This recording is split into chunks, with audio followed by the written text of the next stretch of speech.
Assalamu alaikum. Welcome to the PIDE webinar. This is a very important webinar for us today because we have kind of come to a milestone. I wouldn't say concluded. We never conclude anything. Research is always ongoing and there is no end to it. We do something and there are more questions raised. We get into more and more questions. So today, we are concluding our 8 series of Pakistan Railways.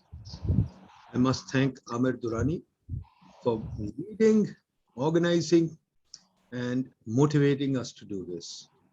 For that, Ahmed, I salute you and I thank you from the bottom of my heart. So Re-Energia and Ahmed Durrani are really a part of this webinar and very important part of this webinar. As I said, this is the 8th webinar, and 8 webinars we've had a number of very interesting discussions. I won't go into any detail. I think Ahmed Gilani will summarize these for you. But I will say that I am deeply ashamed of my academic community. They have not paid attention to railways. Railways is an important asset that we inherited, and yet somehow we have not studied this issue. Pakistan Railways was an important asset. We've let it depreciate. Now it's running at a loss for, I think, maybe 20 years or something. The secretary is here. He will tell us. Unfortunately, this aspect has been ignored. Railway is the precursor of development in the Western world. Railway is the organizer of communities in the Western world. Railway is many things to many people. And the steam engine was the vision for capitalism in the past. But somehow now in Pakistan, we look upon railways derisively, and we see railways as another public sector asset that has gone to, I hate to say it, but gone to the dogs, I guess. So anyways, we will start our webinar. I won't say much. I'll invite Ahmed Durrani to introduce the panel and to start the session. I'll come in when Ahmed Durrani likes me to come in. Ahmed, go ahead. Well, thank you very much, Dr. Saab, and thank you again for recognizing. Let me also recognize the rest of the team from PIDE, Dr. Sabah, Danish. We have had Nabil working with us, Dr. Afia from our side, Mustafa, Talha, an ex-PIDE student. So this has been a very collective and a very painstaking effort, as you have very rightly pointed it out. I think from my side, I already summarized some of these findings earlier in the earlier webinar, but let me give the 3 or 4 quick points before I go to the panel. The first one is that, this is, and Dr. Saab, just to correct you, we somehow have still not managed to do the ML1 webinar, primarily because nobody wants to talk at length about ML1. I mean, the people who do want to talk, and we are still struggling to find the right balanced panel. And we do promise that webinar will be organized sooner rather than later. But I think the first learning from these very painstakingly put together webinars is that the first lesson that we've learned is that no matter how hard we try, and some of us have been trying now for about 30 years, that Pakistan Railways, the public sector enterprise, is viewed as the end-all and it-all of the railway sector of Pakistan. And that should not be the case. Unfortunately, our inability to look at this railway sector of Pakistan as a sector in its entirety, just like we look at the aviation, the maritime and the transport, the road transport sector, within which obviously you have many subdivides. Our inability to look at this sector separately from the state-owned enterprise we call Pakistan Railways is really a bane and a cause of why, personally, in my opinion, after listening to all these webinars, we are still where we are, stuck in basically the mid-60s. The second learning we already had, and I think everyone knows this, although everyone puts on a welfare hat at the expense of the economy of Pakistan.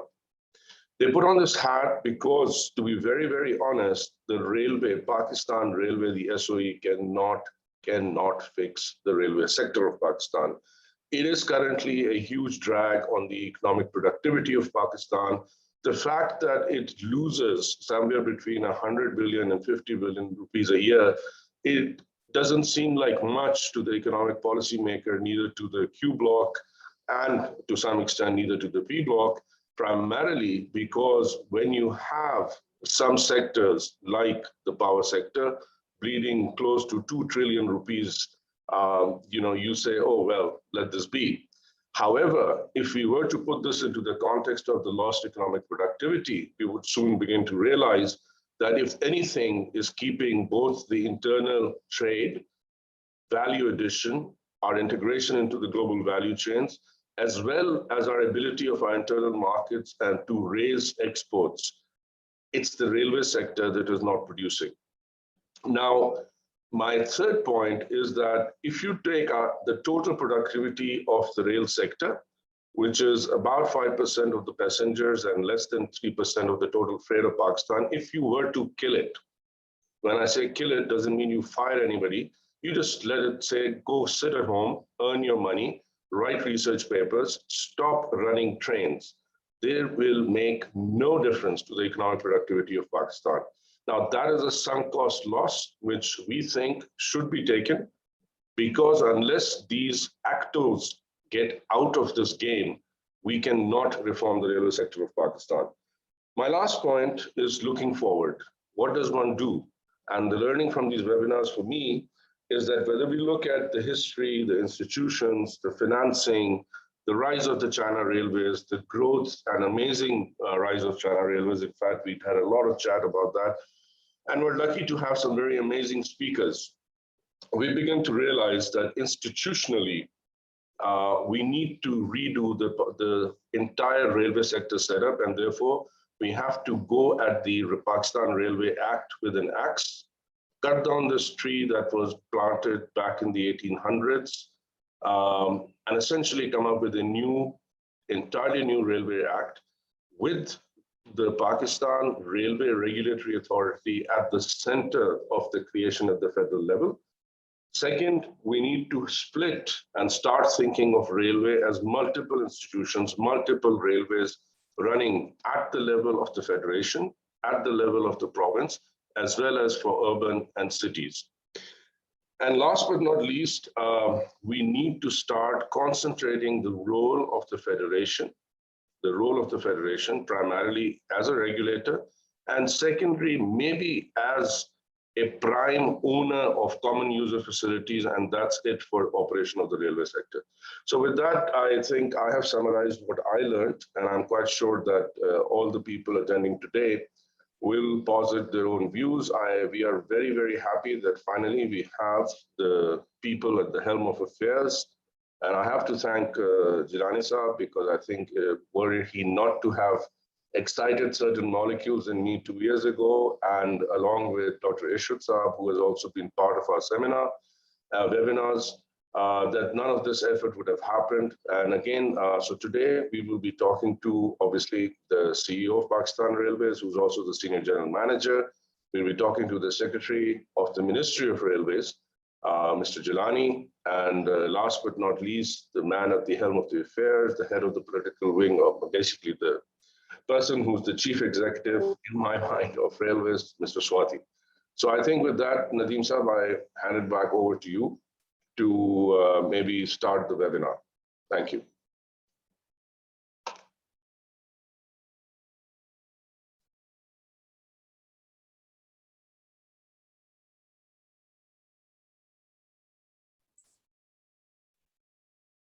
Thank you, Ahmed. Thank you very much. I think it's great to get a summary from you. Let me now proceed to Mr. Swati, if he's here to start, or maybe the secretary. Then let me bring the secretary, Mr. Habib-ur-Rehman. Yes, Mr. Swati was away in another meeting. He has not yet arrived, but he said, gave a message that if he is delayed beyond the time of this meeting, then I should represent him. So I'm representing myself as well as Minister Saab till he comes. Go ahead, Habib Saab. Then the, Ravina, sorry, you are the speaker now. Go ahead. Please tell us. Okay, Mr. Nadeem-ul-Haque and our friends and the participants of webinar. First of all, let me share my pleasant surprise that this is the first time that I have the opportunity where we had engaged the stakeholders, particularly the academia, into a healthy discussion about the fate of railway or the railway sector. The biggest problem in our country is that we always look at Pakistan Railways and we do not look at Pakistan Railways sector, which includes maybe many other arenas. There was an earlier comment that the participation by the stakeholders was much below what we should have.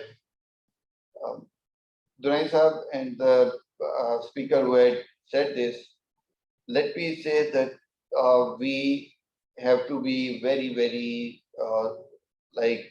persistent with this effort. The people will not realize that how important this is. And when I say the people who are academia or the people who are like even the business community or the planners, even within the railways, the senior bureaucracy who are the railway officers, they need to be sensitized that such an important academic and intellectual discourse is required for making the railway a modern day railway. Otherwise, we will continue to stay wherever we are. The role of bureaucracy is extremely important for railways, and I'm talking about both the railway bureaucracy from outside, which means the ministry, where we have the secretaries and the other people who manage the affairs of the ministry, as well as they form a link between the government and the railways department. So railway is a very unique organization. This is a public sector organization, and this works for the private sector. So this is a classical G2C type of thing. So this understanding in railways is very, very recent, let me admit. When I started working on ML1 project, and when I joined, the project was not approved by Planning Commission, by the CDWP, and it was hanging in balance for last 5-6 years.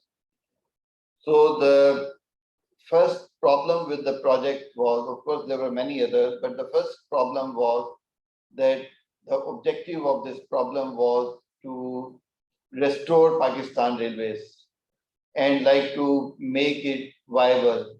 So I said that this is nonsense. The function of Pakistan Railway is to provide support to the private sector and to play its role for the national development as a contributor towards national economy. Because the being my initial tenure in Ministry of Commerce as well as Chairman P&D, the government need to align its objectives in a way that how we can support the private sector, not that the government has to support the government. So this is and let me admit as part of the government that this is a problem not only with railways, but everybody else also. So whenever we talk about PIA, we talk about the revival of PIA and taking it out of the financial problems. Or when we talk about any other department, we talk about our focus is the department. How do we revive it? So in railways, we don't talk about revival of railways or reforming the railway, how we can make it beneficial for the private sector so that I think there's a 11% cost of transportation logistics within domestic as well as international commerce. So if we can reduce even by 1% by using railways, and my guess is that we can reduce it at least by 3%. So that will give a huge competitive edge to the private sector and to the exporter. So we have to change our approach. And in railways, we have started hammering this to the railway officers, as well as we are selling this point to the Prime Minister, Cabinet, and the Planning Commission. So that was the broader objective. So what we had to do, we had to look at all the components of Pakistan Railways, not just one. So ML1 project is one small component. It only talks about the infrastructure improvement. There are many, many other areas, at least 3 major areas where we need to give attention simultaneously, or maybe even before we have ML1 project in place. Number one, do we have adequate rolling stock? As on today, my bigger problem is not the infrastructure, but the availability of rolling stock. The people, I managed to convince the previous minister as well as the railway administration to reduce the freight rates by say 5 to 10%. And there was so much demand that the people were fighting with each other and they were fighting with us. So we have immediately placed orders for 230 passenger coaches and for 820 freight cargoes. Not only that, but we are also introducing a PLT model, procure, lease and transfer model for procuring freight wagons. So we have given an advertisement that whoever wants to purchase and give it on lease the wagons to Pakistan Railways, they are welcome, and we promise to pay back within 5 years or 6 years. So this is such a good project because the major expenditure is on infrastructure and on locomotives. So wagons are comparatively cheaper part.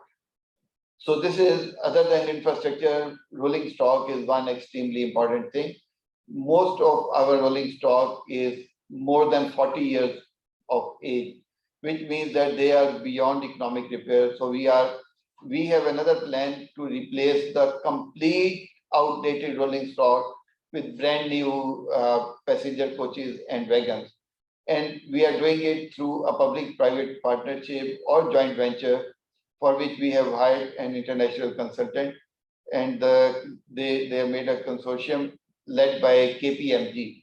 So they are preparing a joint venture proposal whereby we will acquire, the government will only give buyback guarantee, and the government will provide its infrastructure in form of workshops, railways, manufacturing facilities, our engineers, our sheds, our trained staff. The investment on machinery and the capital investment will be done by the JV partners, and this can be G2G or it can be G2C. Therefore, we will remove all the condemned vehicles and replace them by new vehicles, and so that will make us more efficient. The third part is, which was like hugely important but missing, was the capacity building of the Pakistan Railways. It has two components. One is that there was no specialized unit of business development, human resource management, information technology, legal wing. So we have established these departments. We are in the process of hiring people for these departments. We hired a CEO of Railcorp from the private sector. We have hired a CEO of Pakistan Railways Freight Transportation Company from the private sectors.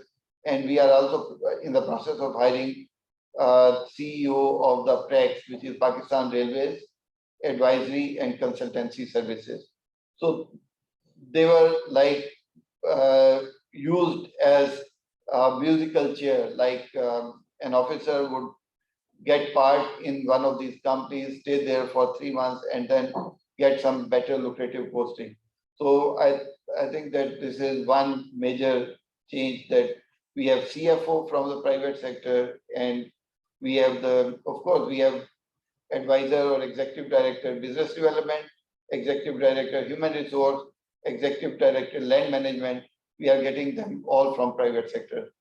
For HR and for business development, we have already in place. CFO is in place.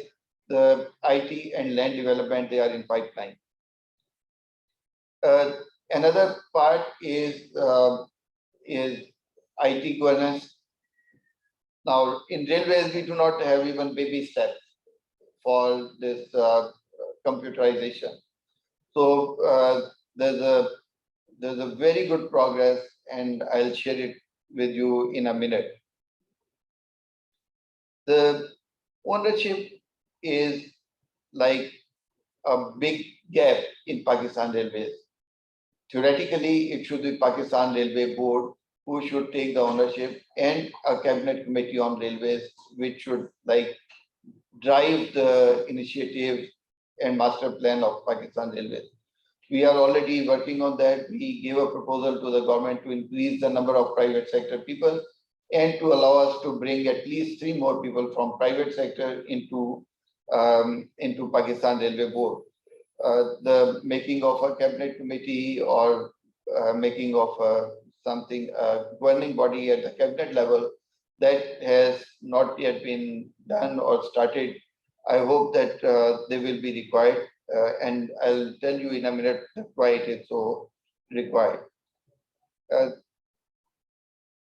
Having said about all these things,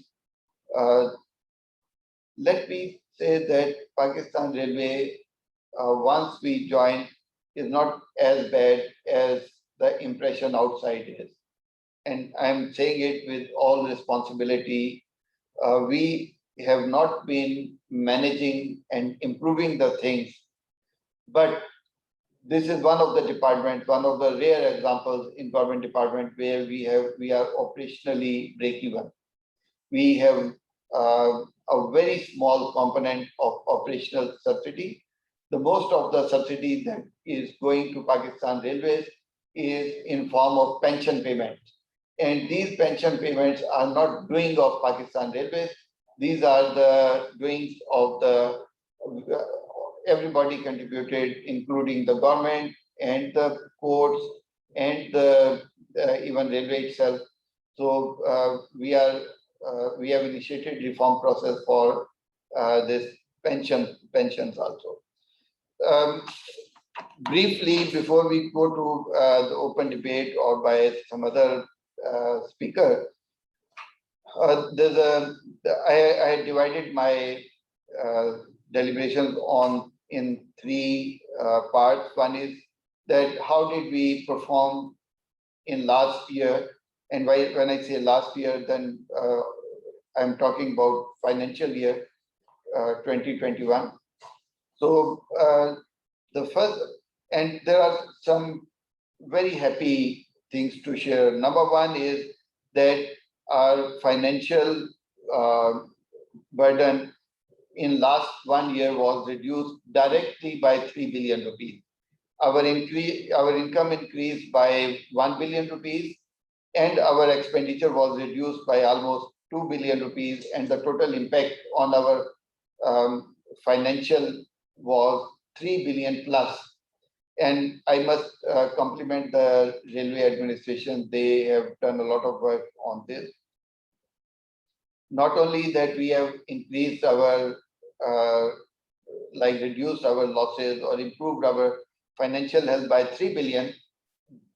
In addition to that, we have paid 2 billion extra arrears of pension.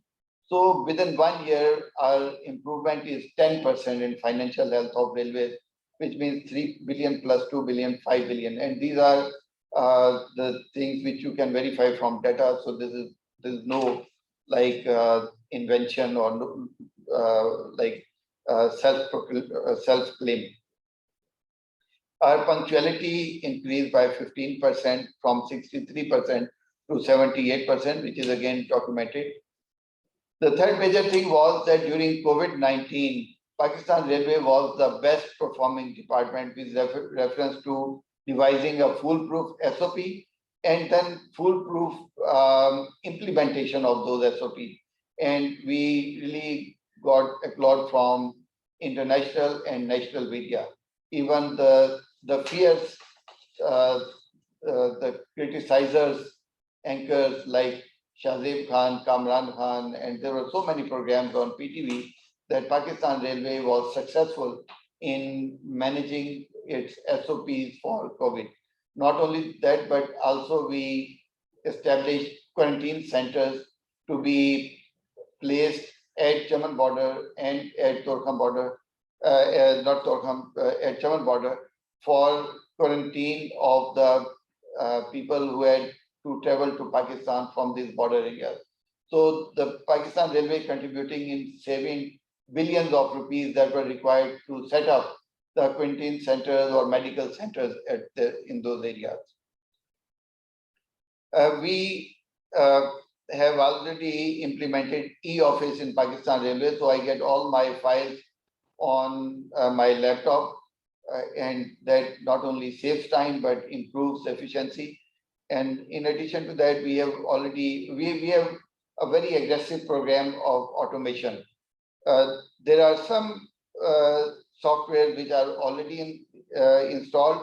For example, human resource management information system is already in place. We have a planning portal on which all our present and future projects are designed. That is also the software has been launched. And for freight booking, we have a software, and there are many others. So we are like doing small things and keeping in eye the bigger IT initiative. We have two mega IT initiatives. One is implementation of ERP. The project has been revised by CTWP only a week back. And through this, we will have, and we have already advertised, and we have got two best companies who have applied. One is SAP based and the other is Oracle based. So I think this can be a game changer. The second is a CRM software, customer relationship management software, with the name of Rabta, Railway Automated Booking and Travel Assistance, through which artificial intelligence based booking will be introduced. So we will have train by train, day by day, and even by our coach by coach, category by category, detailed analysis of our occupancy, our potential, our financial return, our drivers who are in our human resource deployed with each train, its scheduled timetable, its actual timetable. It will be based on trackers, so there will be auto fetching of data. This is final, and this is we have already awarded the completed the tendering process, and we have outsourced 5 passenger trains, and through that we have earned 300 million rupees extra. And we had advertised 17 trains, and the decision will be taken within I think a week's time. So we are handing over the commercial management of the trains to the private sector. Previously, there was an experiment, and that experience was a failure because we didn't put adequate safeguard. So the private companies kept on utilizing and making money without paying to Pakistan Railways, and there were huge losses, and there are huge disputes amounting to billions of rupees. I'm very proud to say that last 1.5 years since we have given our trains to outsource parties, there has not been a single dispute or a single default of a penny by any operator. So this is a success model, and we have already advertised freight trains.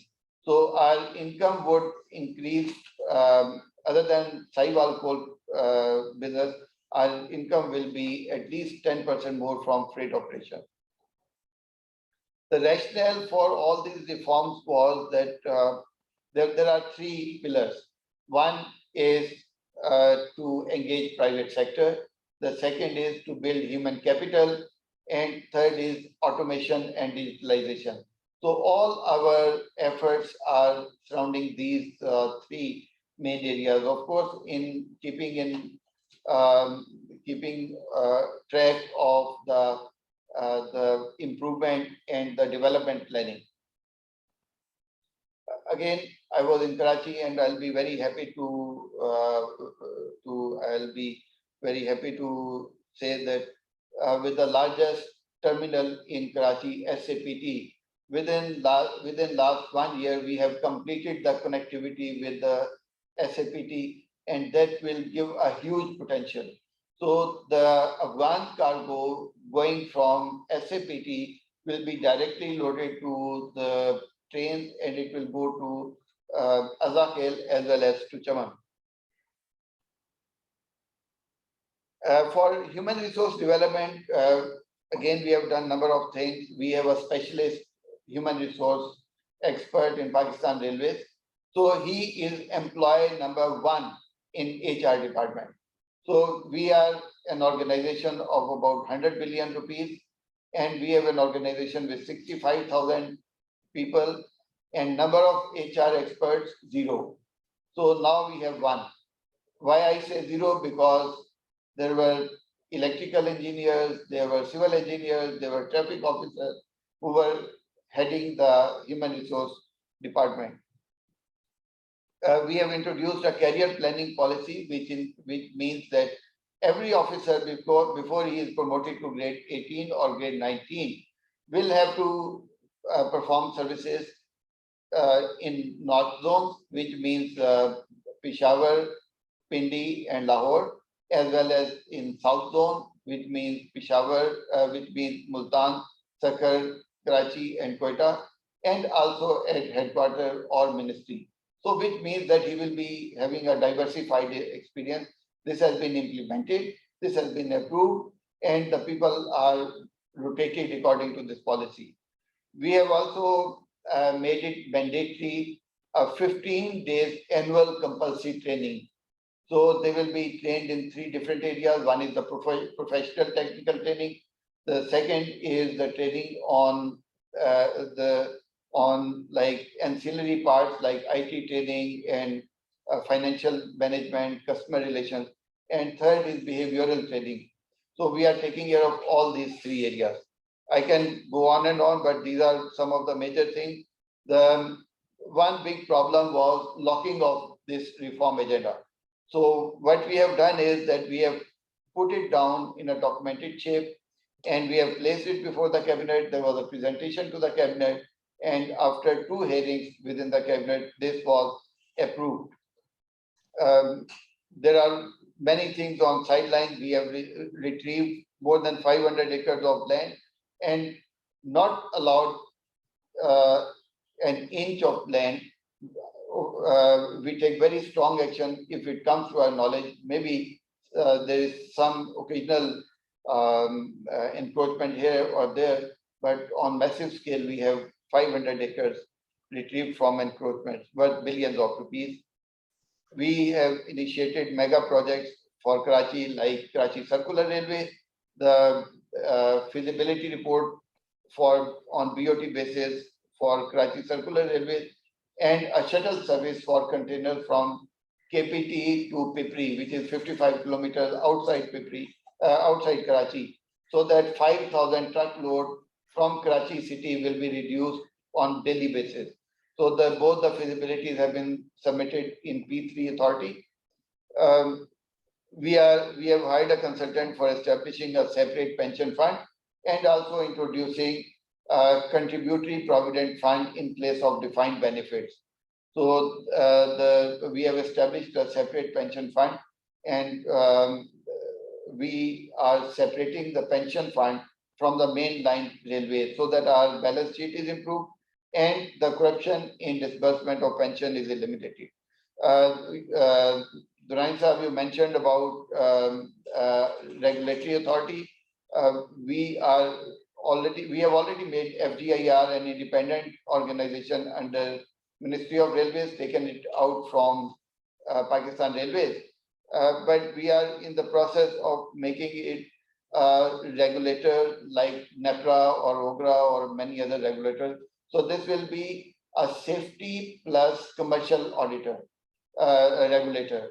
So this is provided within our Railway Regulatory Authority Act 2002, which is in place, and we had taken it to the Law Department, Law Ministry, and we have already hired a consultant to prepare the organizational structure and its TORs and its like the inspection regime, accident inquiry regime, and to settle the dispute between Pakistan Railway and private operators, and the disputes between Pakistan Railway and or private sector and or third parties, which are our passengers or customers. So but the bottom line is that all these things which have been, I have about 17 reports about reforms of railways. We collected all of them. We made the teams to study all of them, and we have prepared like master plan, got it approved from the cabinet so that this is law.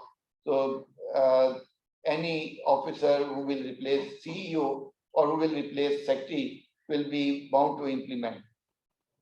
I'm extremely thankful, Durain Sahab and Nadeem-ul-Haque Sahab. Mashallah, both of you have, I know, keen interest in improvement in Pakistan Railways.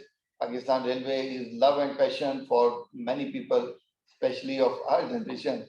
So, but we are committed to improve it. And the best part about Swati Sahab since he joined is that he understands the value of engaging the private sector.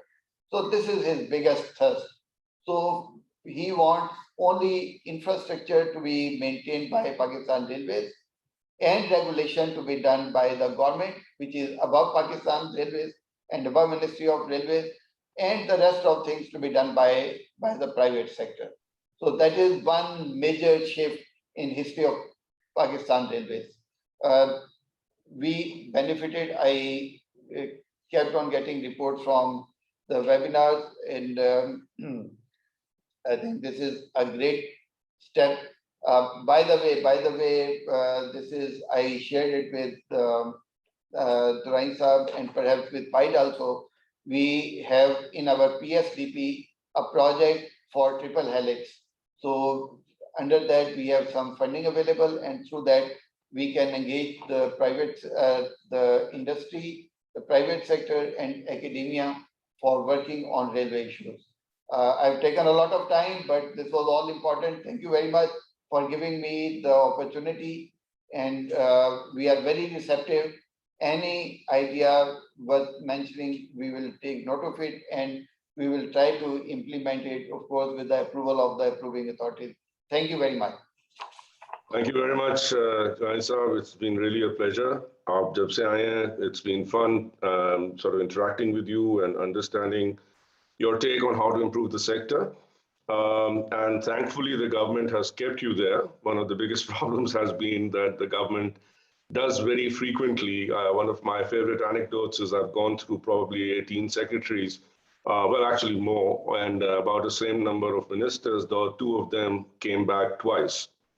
So let me first acknowledge, one, thank you very much. I do realize now that the minister may not be able to join, but we have a webinar, we have a lot of people around the table, and I think we would really request you to stay here and to answer some of the questions, this being kind of the culminating webinar vis-a-vis the discussion with the Pakistan Railways.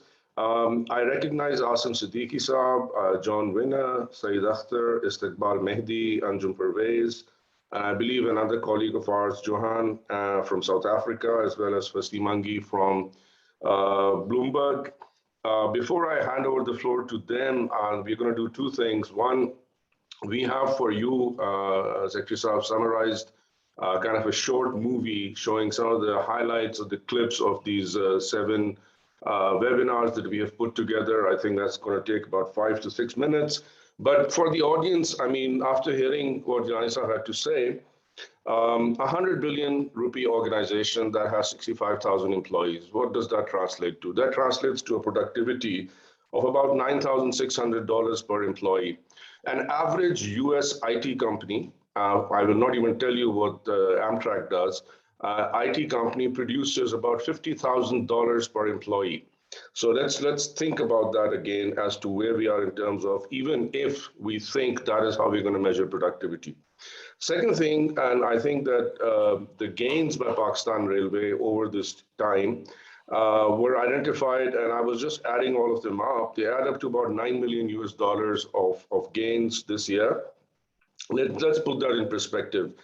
According to not just us, but a lot of other agencies, the railway, by being inoperative, is currently contributing to about 4 to 6% of GDP in losses. That is the overall loss to the economy, which happens because of railways sitting and not doing what it's supposed to be doing. And I'll tell you exactly how we measure that. But if we to put that into perspective, that the economy, the GDP last year was, let's say, 270 billion US dollars for Pakistan. That translates to the railway losing or causing an economic, let's say, weight or retardant of about 10.8 billion US dollars. That's 1.7 trillion Pakistani rupees, which is pretty much the same as our power sector debt on the power sector side, not including the gas one, right? Now, let's also talk about targets. So it's nice to say that we are all going to get IT enabled, that we are hiring more people. We did the same 3 times, at least in my life, Secretary Saab, and we have come out of it with nothing but those people being confirmed as employees of Pakistan Railway, barring one accounts person. What our targets should be, and what I think I myself, the other parts of the private sector, the academia, and the concerned people in Pakistan would like to understand is, when will Pakistan Railway genuinely carry 50% of all ton kilometers in Pakistan, which is way below its potential, and it can because of the nature of our main line. When will Pakistan Railway carry 25% of all passenger kilometers generated in Pakistan by land?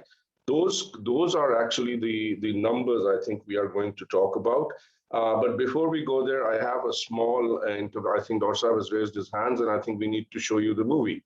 So Dorsa, over to you, and then you can maybe introduce the movie, and then we move into the audience. Thank you.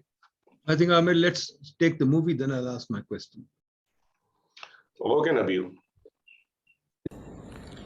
Pakistan inherited a relatively rich railway system at the time of our independence. Our railway system was also featured on the BBC's famous railway journeys in the world. But like everything else, we let it deteriorate. There are many facets to the deterioration of railways, but now we have a deficit system that has been running in deficit over the years, where passengers are declining, where revenues are declining, where railway pensions are increasing, where the salary bill is increasing, assets are depreciating rapidly. But I might also add, so has our research system. Our research system has paid no attention to railways, just as the research system has paid no attention to the other deficits in the economy. We at the PIDE, Pakistan Institute of Development Economics, which is the leading think tank of Pakistan, which has been also in decline for the last many decades. PIDE has recently partnered with Re-Energia to develop a large series of webinars on the railway system and a large research agenda on the railway system. This is our 8th and final webinar of this series. Doesn't mean this will end here. We will move forward and develop more work on the railways, because it is... Many of you know the mess that we've made. Railways is now bleeding in every direction. I don't think there is any direction, our experts will tell us, I know nothing about it, but I don't think there's any direction in which the railways is not bleeding. How did this come to pass? Intellectuals, think tanks are amiss. We have written nothing on railways. We know nothing about railways. Somewhere in the 70s, 80s, we began a romance with the car. So my family switched from the railway to the car. And then along came Mr. Sharif, and we developed a romance with the roads. So you don't have enough money at least in my sums, to be able to pay for that unless the government provides it. Freight demand, it's increasing and it's promising. It could cover its operating costs and rolling stock provision, contribute to infrastructure.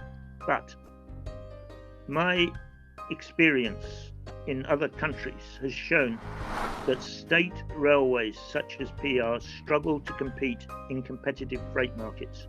So if the private sector is going to be allowed or is going to come into the freight sector, into the freight business, then PR is going to have to reorganize itself big time if it's not to be slaughtered. What can be a good policy decision is, okay, from today, railways will run as a commercial entity, it will run as a business enterprise, no more favors to anybody, no more sort of facilitating the poor. We will never facilitated the poor. So that if that kind of approach comes, but what is happening is that the political interference has increased to a great extent these days. And you will see, you must have seen these every left and right passenger trains being inaugurated. Railway sector reform, and I want to say this very loudly, when people say you need to have the right skills to make Pakistan railway sector work. Well, to be very honest, 80% of that reform does not require you to have ever operated a railway. It requires simple maths and simple understanding of how the business and the political economy of a business works. There are some ambitious statements or goals in reset vision exercises is 2025, 2030, 5-year plan and National Corridor Improvement Program as well, but without any strategic discussion. It is the policy formulation is the prerogative of the political leadership, but it should be a one-liner. Okay, no welfare activities in the railways. Railways should run as a commercial organization. This railway ने dry port बना दिया, 60 करोड़ रुपया लगा दिया, तो railway के पास locomotive होने चाहिए, रेलवे के पास वैगनें होनी चाहिए, ताकि ये रेलवे का पहिया चले. I think the lesson from that is access is just about finding a system by which an operator can run trains over the track of another person. It does not have to be open access. It can be arranged and contracted. It does not need all the paraphernalia that is included in Europe. And, many of the arrangements that are made commercially are quite simple. So there's a whole spectrum of arrangements there that are used around the world. But my preference for Pakistan would to take when in doubt, take the simple approach. Unfortunately, the Pakistan Railway and Ministry of Railway could not be persuaded to activate the concession contracts they had signed. I'll let Chawi talk about what with that. I don't know why that happened. I mean, private sector was and is willing to invest more than $1 billion. John has said it very correctly. More than $1 billion is there, even today, is there by the private sector to invest in the railway sector. Today, when nobody is ready to invest a single rupee in Pakistan Railways, private sector is still willing to invest millions of dollars in the railways project through this track access policy. It's like 76 is the number of freight train size which can be run and should be run on the corridors of Pakistan Railways. Currently, hardly 90 trains are being run. In the track access project, the private operators were given right to run hardly 4 trains. You can see there is still plenty of room available even if the private sector plays its role and runs its freight trains on the corridors from south to north of Pakistan. What we can learn from how China did things and how we can apply them in Pakistan. To go beyond a 5-year plan, the first one. So I've been told, and I think that's right. So the MLTTP, the long-term development plan, had a number of features, but one of them was separate tracks for passenger. And this led to the high-speed trains. GDP growth is related to the railway freight. What we care more about is also how does the system really generate the the employment, the GDPs, and also incomes and social equities, and the new formations. First of all, in Pakistan, there's no such thing as a company. It's a railway department, a railway, I don't even know how to define it. Just a government department that overemploys people and that has no yardstick of profitability or efficiency or anything. But there is no magic to railway financing. I say this because people often think that a railway's problems can be fixed with some fancy financial instrument that pulls money out of the air and doesn't have to be paid back. Railways are very capital intensive, as most people know. Customer underpins everything. The customer ultimately brings the value to the railway. They pay the tariffs and they pay the way. We want to develop a customer-centric organization. So this is a chart of showing moments of truth. To look at the 10 top loss-making state-owned enterprises, and railways is one of them.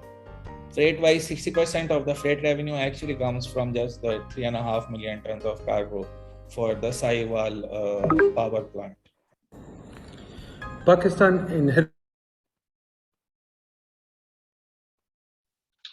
Thank you very much. So I think, Gilani Sahab, that gave you a rough idea. As you can see from the various stages of my mustache and beard, this took a while since last November, through winter, through summer, and now finally approaching autumn.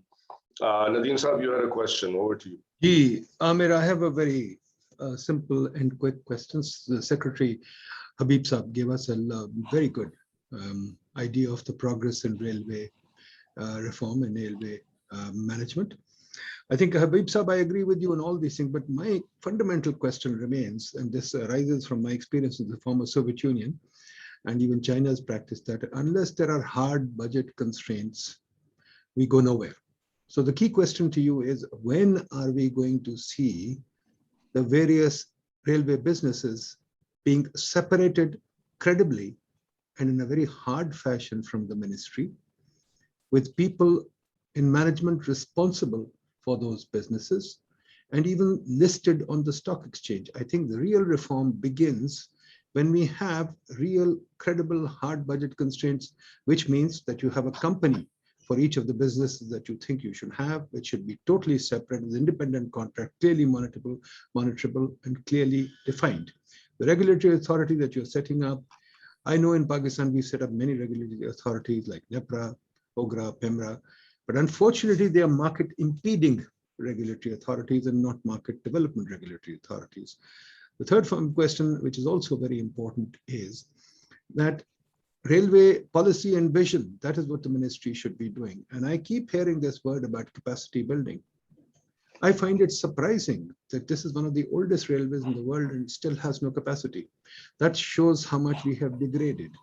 But I submit to you that there will be no capacity unless we do what happened in the banks. When Shaukat Tareen came in, he took over Habib Bank with a hard budget constraint and pushed it to success.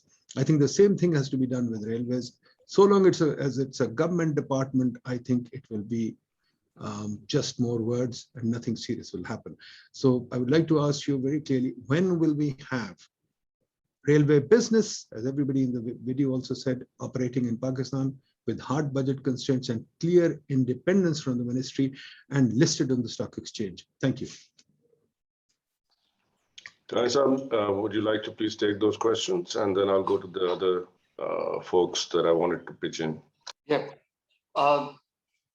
First of all, let me share like a question which I asked myself, that there were fantastic people as CEOs of Pakistan Railways and the secretaries. So why the problems were not resolved? And I got some answers, but very intriguing answer was that there is no continuity of policies, of thought process in railways. Now, this is a very pinching thing. There was an extremely efficient secretary, Raja Sikandar Sultan, and many such people before that. The one basic problem is that I have spent about 20 months in Pakistan Railways, and I'm now beginning to learn that what railway sector should be. And I have about, say, a little less than a year in service. And even if the government continues with me, if they tolerate me for another this period, then whoever else will come will start from zero again. So we took two measures for addressing that problem. One is succession planning. So I have requested the government to appoint a special secretary. He should work with me for 6 months. He should understand that what I am doing and why I am doing. And in this 6 months, there should be learning to him and continuation of the policies which are started by me. And same way we want to do for CEO. Why? Because Pakistan Railway is an extremely slow organization to reform. A small project would take 3 to 5 years to complete. Even ML1 project, which we talk a lot, it will require about at least 7 to 8 years if we go at a very fast pace. So sustainability, continuity of policies is extremely important. We have a board mainly having the government sector people, and interestingly, 3 people from the private sector. 2 of them are retired government officials. So this is the type of like private sector input into the board. We have requested the government to allow us to induct 3 more members. At least there will be a debate in the board about many issues, and there will be a continuity. Second thing we did was that we prepared a plan, and Dr. Ishrat Hussain helped us a lot in preparing that plan. And we took it to the cabinet, and it is approved by the cabinet. So at least our rationale, and it was not just taking the plan and approval by, we had to give 2 briefing presentations to the cabinet for approval of this plan. And there were very, very strict questions and a lot of criticism. But finally, the plan with some amendments was approved. Now, the plan has a strong emphasis on all 3 factors that I gave. One is the capacity building. When I say capacity building, it doesn't mean that the railway officers, they do not know how to keep the track in good condition or how to maintain the locomotive. It is basically the management training, the business training, the customer relationship training, IT trainings. Most of the officers, they do not know how to make a good presentation. And regarding the productivity, unfortunately, the pyramid is very, very skewed. We have less than 1% railway officers, grade 17 and above, and 99% people who are like in subordinate positions. So this is also something which we need to address. For the first time, we have a human resource expert. So this was, I checked, and he is the first one HR expert in Pakistan Railways ever inducted in last 50 years at least. Now, but we are not leaving it for the long-term HR planning and revamping, restructuring, reforming, infrastructure improvement. We are doing many things in parallel. One thing which we have done and which is really fantastic, that we are now having a separate independent body in form of PRFTC to handle the freight business. So we are in a way outsourcing all our freight business to bring in management efficiency to PRFTC. We had a very competent private sector person from logistics. We were lucky to get Mr. Javed Siddiqui as CEO of PRFTC. Even today, the minister has a meeting with him about the freight. In parallel, we have also expedited the track access policy implementation. Unfortunately, the matter was sub judice. It was in Sindh High Court, and twice we have given application for the early hearing, so that we are willing. There were three parts. One is that in principle we endorsed, and we have given it in the courts. It's not just my words. We have given our commitment in the court that yes, we are committed to track access policies. We want to do it, and we own this policy. Number two, that the process which was undertaken to like engage the private parties who will run this track access program, this was done through a proper legal process, and we own the process, and we acknowledge that these are the legal partners. There was a third point which was a little questionable, that the rates given by them was of 2013. So we requested them to increase them to today's, there was a mechanism given for escalation. So because of the private parties who went to court in 2015 and got the stay order, so we requested them to review, and there's a committee at headquarter level who is engaged with them. The last hearing was a week back, and unfortunately, because of some judiciary issue, the hearing could not take place. As soon as we get clearance from the court, we will immediately implement the track access. While waiting for track access, we are handing over our freight trains to private sector, so that we bring in the management efficiency as well as we bring in the investment by private sector into terminals. So there are certain areas, the role of ministry and role of Pakistan Railways is very, very clear, and there are very clear lines of responsibility. Ministry of Railway is responsible for making a bridge between the government and Pakistan Railways organization, and they give only policy direction, and this is the secretariat of the Pakistan Railway Board. The implementation, executions, operations, they are exclusively the domain of Pakistan Railway headquarters, led by CEO, and he is totally independent. And we have strengthened him by a guy from HR and one officer from business development. The person from business development he also participated in this webinar series. So these are some of the things. Now, there was again one, I would say, anomaly, that everything was done by the government. So we had a paradigm shift, and wherever there was a revenue stream, wherever there's a business, we are outsourcing and we are engaging the private sector. So that is why when we will have more private sector, we will have a regulator. So previously, FGIR was a safety regulator. We are strengthening it, and we are enlarging it and making it an independent body, and that will have a commercial regulator also.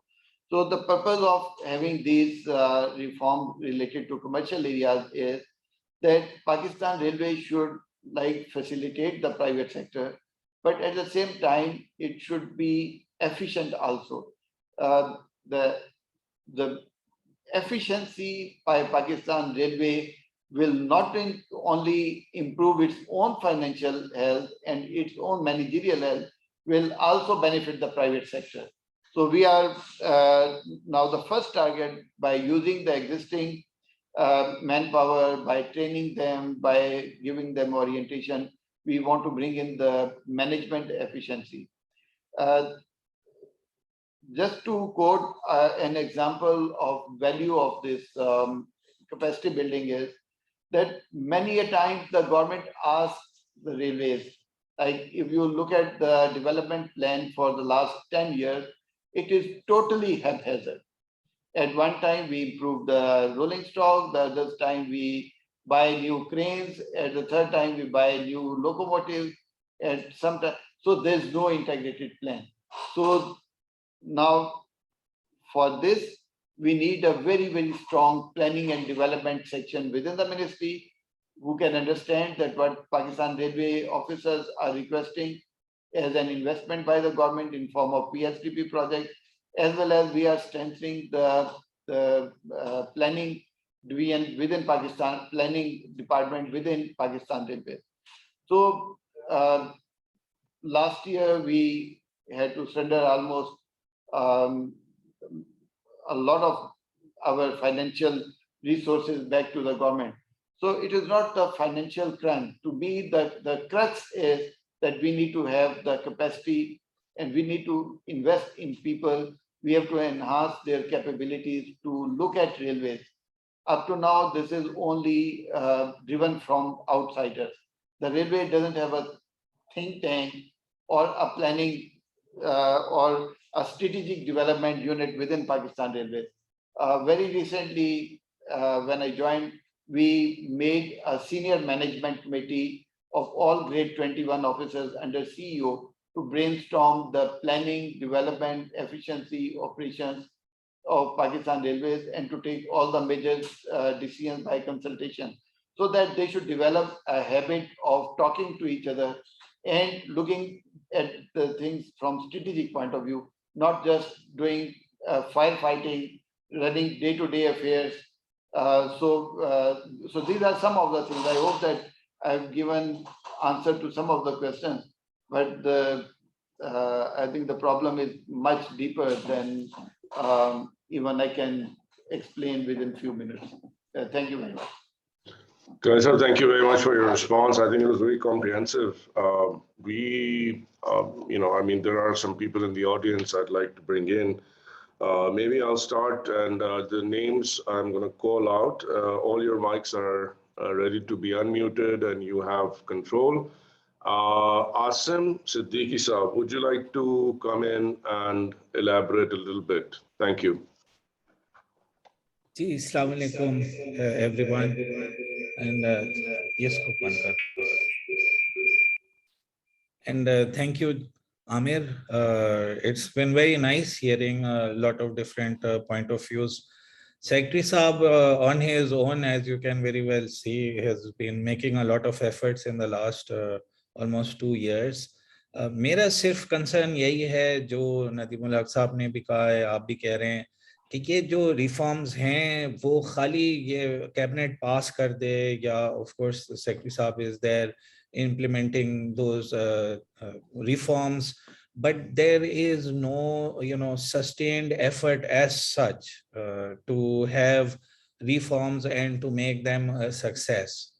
तो ये जो private sector की participation है, of course that's the only way forward, and उस तरह से जैसे कह रहे हैं कि फिर रेगुलेटर भी उसी को रेगुलेट करने आएगा, तो उसके लिए एक रिफॉर्म यूनिट हो या बेसिकली उसको सस्टेन्ड एफर्ट्स की जरूरत है. उसका कोई प्लान नहीं है एज सच कि उससे क्या economic benefits derive Pakistan railways को होंगे, बिकॉज वो नीचे वाले वो नहीं समझते. Asim, sorry to butt in, but there are many people who cannot understand in Urdu in the audience. So if you could kindly stay with English. Thank you. I hope you can repeat what you said. It was very important.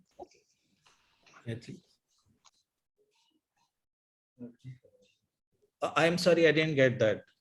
I'm saying that there are a lot of people who are not Urdu speaking in the audience. So if you could stick to English, that'd be very, very kind. Okay. So I can also give them the mic. Okay, I'm sorry.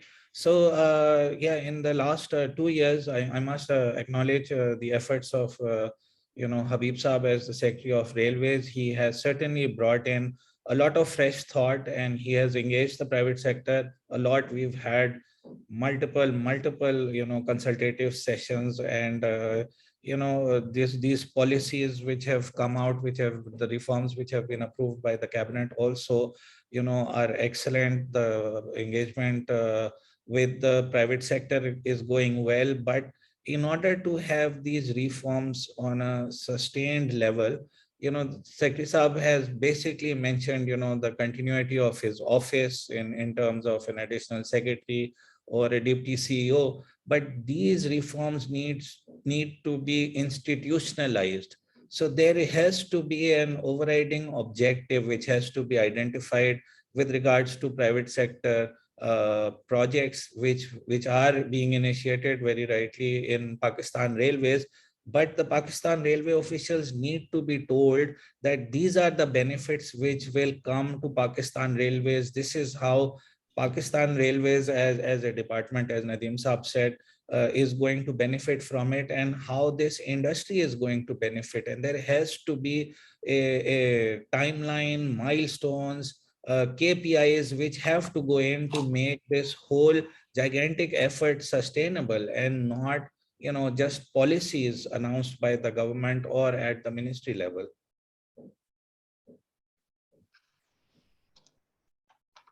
Thank you very much, Asim. I was about to rotate the mic to John, but I think John's left. So let me then try and see. I see Istiqbal Mehdi Saab. Are you there, Istiqbal Saab?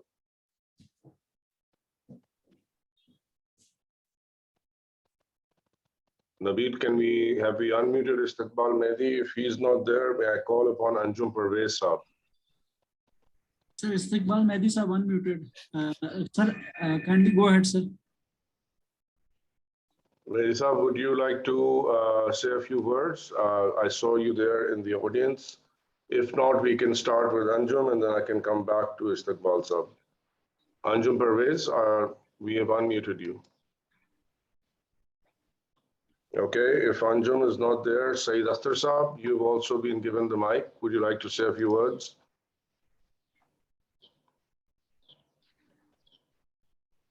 One of the bigger challenges, like reforming railways, Habib Saab, is the fact that we have to... Hello, Amar Saab, I'm here.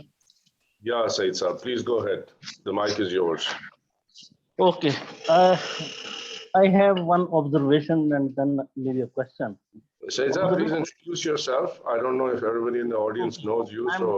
I'm Saeed Akhtar. I retired from Pakistan Railways as GM operation in 2012. I'm civil engineer by profession.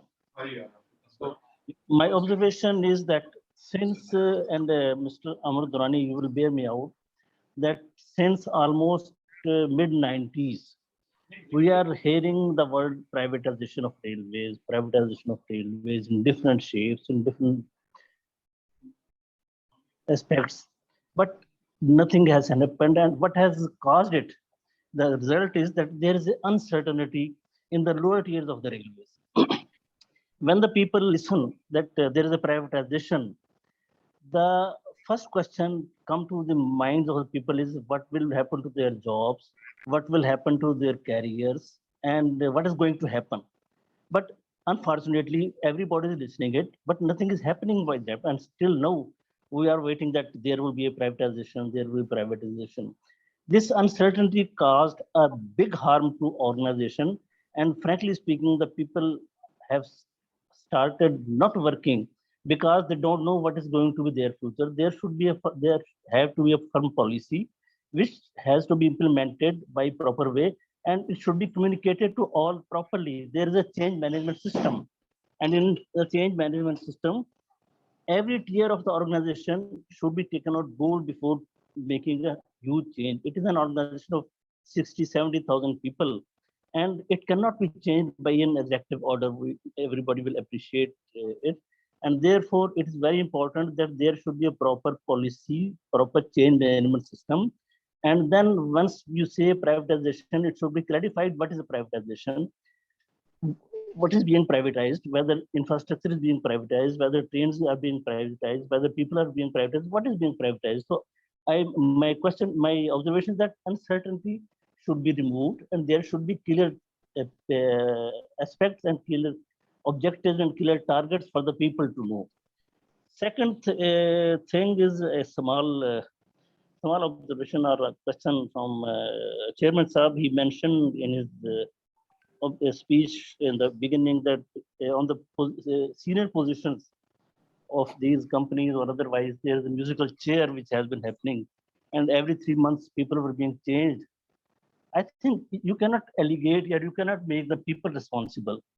Changes are made by, sir, your office. The chairman is a competent authority to change the grade 20 officers and above. So saying it that railway were playing a musical chair is not fair. I think we should thought about the weaknesses in the Ministry of Railways also. That why they were making so quickly changes, why they were their performance has not been monitored, targeted, and there should be some solid basis for changing the for their tasks. So for the time being, this is a question. Maybe more I will come again. Thank you very much. Thank you very much. Before Gilani sir, just 1 second, I'll give you the floor. Nabil, could you see Brigadier Muhammad Ashraf? He wants to say a few words on pension. And so while we hear Gilani sir, maybe you can also unmute him. Thank you. Gilani sir, the floor is yours. Actually, I just want to make a small comment about privatization. This is a misnomer. Railway cannot be privatized. Perhaps you heard me wrong. Privatization, when we say engagement of private sector is the proper thing. We need to engage the private sector, and we have done it. For the first time in Pakistan Railway, we had the competitive bidding for CTR, complete track restoration, 3 projects. These were advertised. There were a number of people who purchased the bid, and a private sector, although it's for the first time, it is a government organization who has won the tenders, but it was not G to G tenders. These were G to government to private contractors. So this is one thing. The second thing is that the commercial management of trains is being handed over to the private sector to make them like for controlling the betterment in services such as cleanliness, in selling of tickets, in other matters, even in controlling the ticketless passengers. So all these things are commercial management is given to private sector. Similarly, there are a number of public-private partnership projects which are coming up. I would say the flagship project is dedicated freight corridor from KPT to Pipri. It's a public-private partnership. And you know the payback period is less than 8 years for a project of 70 billion rupees. The project feasibility financial model has been prepared. It has been declared as a viable project, and it has been sent to Public-Private Partnership Authority for approval. So as per the timeline we have given to the government, within 2 months' time, there will be advertisement for engaging the private sector. So there is no privatization. Privatization means that we sell off the shares or completely part of railways infrastructures or railway things. We are that by engaging private sector through track access policy is another way of engaging the private sector. So there's no privatization. And to the extent of change management, we have all the team, all these decisions were taken by senior management committee, which is in place and which includes all the additional general managers, GM, MNS, CFO, and other senior level people. So there are 8-9 people who are members of that senior management committee, and they meet every week, and they meet on weekly basis. So we are taking care of the change management also. The making of taking CEOs from private sector, it has 2 benefits. One, that these are companies, these are not government organizations. If these had to be government organizations, then yes, we could put one grade 20 or 20 officer as CEO or in charge of these companies. This is, to me, a total, this is a paradox. This is a like self-contradictory statement that we have a company and a government officer is made in charge of that company. No, we have the, either we bring into mainstream, we make it part of railways, or we make the, if these are to be companies, then these have to be run on corporate pattern. So I think the second part is that officers, they go there to get them parked, and before just their retirement or before their promotion, and then there are frequent transfers. Whether the transfers are done by the ministry or the transfers are perpetrated by the officers themselves, the result is that during my last 2 years tenure, there were at least 5 CEOs of PRAGs, and there were at least 3 CEOs of or 8 CEOs of PRFTC, and there were 3 CEOs of Railcorp. So the Pakistan Railways Freight Transportation Company is the major company for freight transportation. And if we have 8 CEOs within 2 years, then you can imagine that how it will function. So we have a private sector, and the hiring was done through a very, very transparent process. Advertisement in the newspaper and a selection committee, which included the minister, the people from establishment division, from finance division, and also people who were domain expert from private sector. So I hope that I've given replies to both the observations. Over to you, Gilani sir. Thank you very much, Gilani sir. There is a few complaints that I have to voice because I don't want to give mics to like 7 people, but I'll just summarize what people are saying. The fact of the matter, and this is a little bit about the stakeholder involvement in policy making. The first question is, what is really, in your words, which we were hoping to hear from the political leader, your minister, the core policy around the railway sector of Pakistan? So that's question number 1. Question number 2 is that we were given this date by the minister's office after a lot of back and forth 4 weeks ago. And the fact that he's absent and we are now being told that he's in a standing committee sort of tells us because this is the electorate that put him there. And so there is a bit of voice on that. I thought I'd just mention that. And I think it should be duly recorded, and the minister should find a way to get back to us and tell us why he chose the day, the time, and forced us all to be here, including people from abroad, and decided not to show up. So the last one is just, I thought instead of having people gripe, I'd just say that to you. I think Nabil is putting up his hand because a lot of people are unable to put up their hands. But if you could answer the first question, the core policy of Pakistan for government towards the railway sector, because it would appear, Secretary Saab, with due apologies and due deference to you, that there's nothing is changing. I mean, a retired government officer is still a government officer. So bringing these kind of people, still keeping railways intact, not discussing the real estate business, not having the use of land, which is primarily belongs to the provinces, not talking about, basically revitalizing the railway sector. But the focus of all your answers has been on the Pakistan Railways, or at least that's how it appeared. So if we could have your views on that. I'm sorry you were in the firing line, but you're the only person representing railways. So allow me to be a bit bold. Thank you. Okay, first question about minister. I think that the schedule should have been done in a way that it doesn't conflict with any other engagement.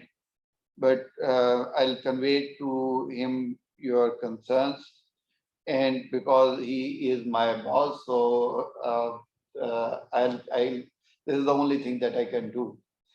So, but he categorically told me that we have to be there 2 days back, so which means that this was on his agenda. However, he is taking a lot of pain and he is doing a lot of work. But I believe that there has to be a transparency. We need to take the people on board on whatever we are doing, because the people, the stakeholders are the best judge. So I would request him to maybe have another such session. I'll convey, and your office will also contact. 2, poor policy by the government. Very, very interesting question. I have served in many autonomous bodies. The problem is that even in railways, we were like directive driven. We were told that do this and do that. And because there are many things like PIAs, like the railways, like the steel mill or the real estates, or that most of us who are not within the system, they are also experts. So unfortunately, when it is directive driven, which means that somebody would come from outside as secretary or minister or somebody like sitting at more powerful positions. So they would decide that what is to be done for the railways, and they were then directive. I'm very again happy to say that we have reversed this. Now, whatever is to be decided about railways is given, or it is like we extract. It is not yet given because Siddiqui Saab said about reform unit, we are in the process of like evolving a reform unit which is in the form of senior management committee. So all these ideas, the reform agendas, all these plans, every single thing has come from below. So from the people, then they were they discussed with the ministry and they were taken to the government. So this is not a directive-driven reform agenda. This is homegrown reform agenda. I believe that the railway officers are very capable, but the problem comes when they are told to do one thing, and within next 2 years, there's a new secretary, new minister, and they are told to do a different thing. So this is that is why I believe that there has to be a governance structure at the political level. So the best thing is that there can be a cabinet committee on railways, and they should like look at the sustainable reform. But unfortunately, when we engage more and more political personalities, then their political agendas also creep in. I look at railways more as a commercial organization, as a service providing organization, as a nation building department, rather than a department where political agendas have to be driven.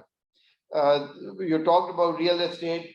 We again have shifted to public-private partnership. Our 2 projects were absolutely ready. We had unsolicited proposals and we could make a lot of money, but unfortunately there's a restriction by Supreme Court very recently that we cannot use our railway land for anything other than operational purposes. We have given a request to the Supreme Court in form of a review and petition, and it will be, I think, fixed as soon as the Chief Justice would come back from his foreign visit. So, but our 2 projects in public-private partnership, which I think is the best way to do it. If a land or if an asset is lying idle, then the people will encroach or occupy or illegally take it. The best thing to protect national assets is to give them to some lawful custody. So public-private partnership is a lawful custody. We will hand over our spare lands to the private parties to build hotels, and all these things which they will be doing will be for the purpose of logistics, for passengers, and for railways. So that process is temporarily put at halt because of the Supreme Court decision. As soon as we get a clarity, we will either continue with it or stop it. So, but yes, the government has to have a cabinet level committee for looking at railways affairs. I would even recommend the Prime Minister should head a committee like this, and or at least a committee headed by Minister Railways and including Minister Planning and Minister Communication. There is one committee, cabinet committee on logistics, which is headed by Minister Ports and Minister Maritime Affairs. We currently are taking our agendas to that committee, and that has helped a lot because many of our cross-sectoral problems, like our problems with ports and shipping, with roads and with provinces, they are being taken care of by that committee. So I think that type of ownership by the government will also help in improving the policy structure, in improving the governance structure of Pakistan Railways. Thank you. Thank you very much, Nisar. So I have an intervention by Brigadier Ashraf. Ashraf, if you could do that in 2 minutes, then I will please note the following order. I want Fasi to go, then Fahad, and then Huda. So if you guys can, and we, Nisar, we'll collect these questions, right? So you can answer once, so just to save time. Ashraf Saab, Istiqbal Saab is on. Yeah. Ashraf, can you go first, and then Yes. Istiqbal Saab, please. Okay, thank you. Thank you very much, Ahmed Saab. My question basically is with respect to the huge liabilities that railway is incurring on account of the pension liabilities. And as the Secretary Saab was saying that this was somebody else doing and they are practically not doing anything. I have some understanding of the pension reforms, and I believe this could be one of the very valuable assets for the railway if they were to transform their system into a DC contributory system that will not only provide them the equity for some of their ventures, which may be very highly profitable, but also eventually go on to address the pension liabilities in a sustained manner. It will not be easy. It will be very difficult because basically the structure of the pension in Pakistan is such that no country in the world can really take on, even if it was to be a contributory funded system with so much of benefits going on to the widows and children and everything else. So this may be a very good idea to actually look into the railways. It could be a very good test bed. It's not too big an organization. It has a lot of liabilities. It has very profitable opportunities. It's a commercial organization. So that I think will gel well. And there are pension funds which are doing very good. And you must be aware of some of the pension funds around in the region. And I'm talking of a supplementary pension arrangement here, which I think should be an easily do. A lot of provinces are also working on that. Why not railways? Thank you, Ahmed. Thank you very much, sir. I'll now give the mic to Istiqbal Mehdi Saab, and then we'll get the questions from the three people. Thank you. Thank you very much, Ahmed. I must say that after listening to some of the submissions earlier made by the official from the Ministry of Railway, and obviously there are a lot of efforts are being done. And but my biggest question is there an appropriate performance evaluation system which is there? Are there every year, every certain given period, there are appropriate the KPIs who are there and which are being monitored?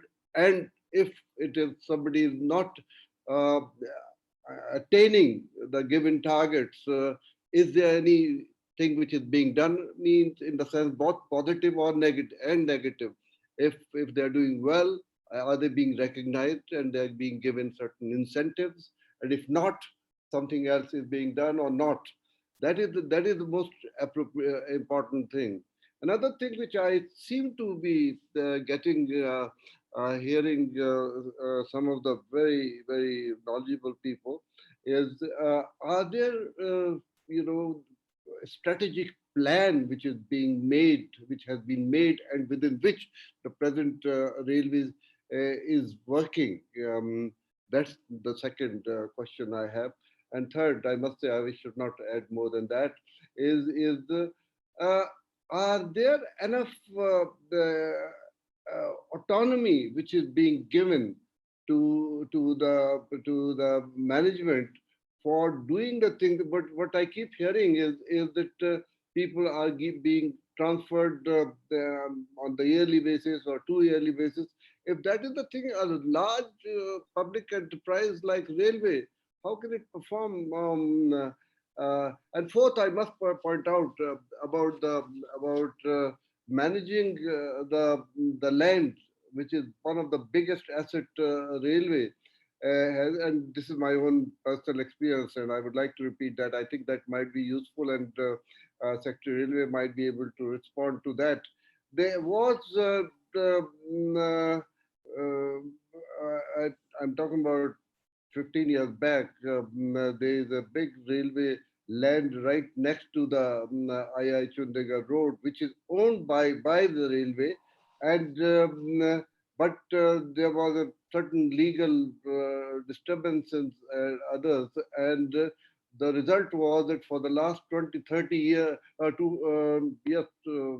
maybe 20 years or 30 years, that land is still not available to the railway, and railway wanted to make use of it very intensively, but nothing has been done. So these are my quick three questions. Thank you. Thank you very much, Istiqbal Sahab. So I don't know, I mean, I'm sure Habib Sahab, you know Istiqbal Mehdi well, but he has done a lot of work on state-owned enterprises. So it's always dangerous when we give him the floor. Let me then summarize, and I think let's quickly, if you don't mind, let me collect these questions and come to you in one go, because otherwise we have little time left in the webinar. So over to Fasi Mangi, please.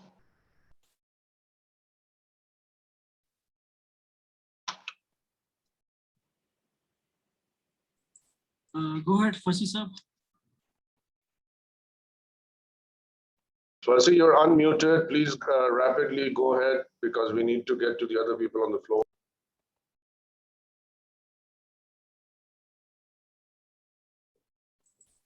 If we cannot hear Fasi, can we get Fahad's reaction quickly? Fahad, you have a question? One quick introduction, and please ask whatever you want to ask. Yeah, I'm Fahad. I have been working in UAE since 2008 in railway sector and in other construction industry, and I have done my master's in railway system engineering from UK. So my question is that what is the benchmarking in Pakistan Railway in terms of strategic performance and process? Process somehow I believe Mr. Gilani, he has already explained very well in detail somehow, but in terms of performance and strategic benchmarking, where we are, that is it. I think that's a very pertinent question. Huda, you have anything to add quickly? Huda, you have? Assalamualaikum, am I audible? Yeah, Huda, you're audible. Please go ahead. All right. My question is to Secretary. Sir, so about myself, I am from Balochistan. My village name is Gilani, which is like 20 kilometers from Delhi. As a person growing up, I have always traveled by train from Quetta to Sydney, and I love that journey. It's full of the facilities that were made in 1800s, and if people from 1800s could do that, why are we lagging behind so much? And one thing, as a policy about commercial, handing over the management to commercial, I just want to add, and I'm very dead serious about it. Why not adding a policy that anyone who is the higher tier, especially who are managing these trains, they should be made mandatory to at least travel twice a month on the trains that they manage. So I think that will solve a lot of problems, because when I travel from the trains, we face a lot of problems. Thank you very much. Huda, thank you. I think your voice was a little inaudible, but I'll translate the question quickly. So, Sheikh Saab, I don't know if Fasi has dropped out. So if you allow me to summarize, Asha Saab has a question on pensions, on basically contributory pension, moving to pension funds, and doing something about basically what I call a sunk cost on the existing pension bill. The second question is on KPIs. In fact, there are three questions on KPIs. Istiqbal Mehdi Saab and obviously Huda also asked, and I also want to ask that I think you very conveniently, again with due apologies, avoided my question on what exactly is the strategic plan. I mean, when will you take over 50% of the freight TKMs in Pakistan? Because that's what a business plan should look like. I will have 10% of the TKM of Pakistan being carried on rails by year XYZ. The rest is just hodgepodge. I mean, so I think people want to ask that. Number three is basically on autonomy. And I think that's Istiqbal Mehdi Saab's point, that, when will we really see real autonomy? And I think that also points to the fact that none of these ministers you talk about have anything to do with railways and cannot make those decisions unless you involve the CCI. Because the way our railway land for purpose, and you yourself have very kindly mentioned that, when will we have this autonomy? When will there be a CCI PM level committee that really talks about the new vision for the railway sector of Pakistan? And last but not least, I think there is this question around, which is related to autonomy. I think what Istiqbal Sahab is mentioning is the Insha NLC notorious case in Aya Chundri Road, as to what is the status of that. But I think that is, we can keep to the last. And Fasi, I see your hand, but you never spoke, so you'll have to wait till Gilani Sahab handles these quick questions. Thank you. Gilani Sahab, you have the floor. I have last, say, 7-8 minutes, because there's another meeting for which the people are coming from outside, but I'll try to answer as much as possible. The first is about the pensions. So pension reforms are not just establishing a pension fund. There are 3 components of our pension reform.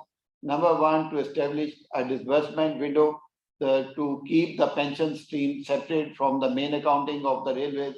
There's a lot of corruption in pension payment because there's a queue. People are not being paid for the last, there's a queue of people that who retired about, say, 2 years back are being paid pensions.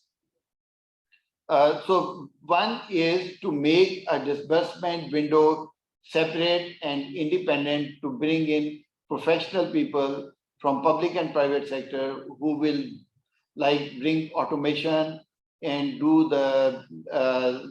take the measures for preventing ghost pensions and all this. So this is one disbursement window. For this purpose, for interim arrangement, we have one separate account 17, which we are converting to pension disbursement account. So we have already, this has been approved by the Finance Ministry, and they have sent the case to the State Bank of Pakistan. So I hope that we will have a separate pension fund within next 1 month. The second component is establishing a pension fund where we will have seed money. It will be like endowment fund, but it will be a dynamic fund. As Ashraf Saab said, that this will be used for funding the profitable railway ventures. And the government will underwrite the investments by this fund. And so we don't want to keep this money, a big money, idle. And there will be 4 streams going into this pension fund. One is the contributions from the new employees who will be on contributory provident fund scheme. The second will be the investment money given by the government. The third is that we will share 25% of land income of railways to that fund. And fourth is that it will have its own investments into projects and into the securities and banks. So there will be 4 streams. Interestingly, India did it in 2004, but they are running into problems because they did not envision the cash flow of the pension fund. And so there are more liabilities than the cash they have. So we have hired a professional consultant. They are doing transformation of pensions into new form. The third part is HR reforms. HR reforms means that we will need a new service structure and employment contract or an employment mechanism by which we do not have defined benefit. We have contributory benefit, and the contributory benefits include pension schemes by the private banks. So there will be, the people will contribute maybe 8% or 7% of their salary on every month basis, and the government will match that contribution. And that money, that pending liability or deferred liability will be retired concurrently. So there will not be adding the liabilities on the government. Right now, the pension bill for Punjab government is around 350 billion rupees. We don't want this stage to come for railway. So we want to shoulder this burden by ourselves. Another important component of pension reform is the buy the benefit scheme, which we have requested the consultant to incorporate. Buy the benefit would be in terms of maybe we can give employment to some of their sons or daughters, or if they fulfill the eligibility criteria in lieu of the pension payments being made to them. We are also talking to Naya Pakistan housing scheme, whereby we can give them apartments in place of their pensions and pensions contributions. We are also looking at paying them some sort of a golden shake hand type of thing, where we can buy off the long-term pension liabilities. For example, you may have heard that one 80 years old pensioner, he married a 25 years old lady. So the lady would like live maybe another 50 years, and for the 50 years, the pension liability will remain there. So we are buying the benefit scheme is also part of the work of consultant.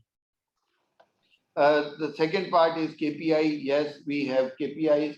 Now, this is the first calendar year where we have given targets to all the senior management. The repository is the ministry. We monitor their performance. Ultimately, this will be shifted to the Pakistan Railways. We have a software in place, which is HRMIS of Pakistan Railways. All the 60,000 employees, they have been put on, their data has been uploaded on that software. And, there are incidences, many cases where even the personal files have been like misplaced or stolen or deliberately taken away from the record. So at least with this type of software, we will not have any stolen or misplaced personal files, which include their disciplinary actions, inquiries, or benefits, or whatever. The strategic plan, yes, we have by 2030, we will have 20% of share in the freight, and we also will have 25% share in passengers. We are doubtful about the passengers because we are moving more towards freight, especially when we have the ML1 coming in next 8 years.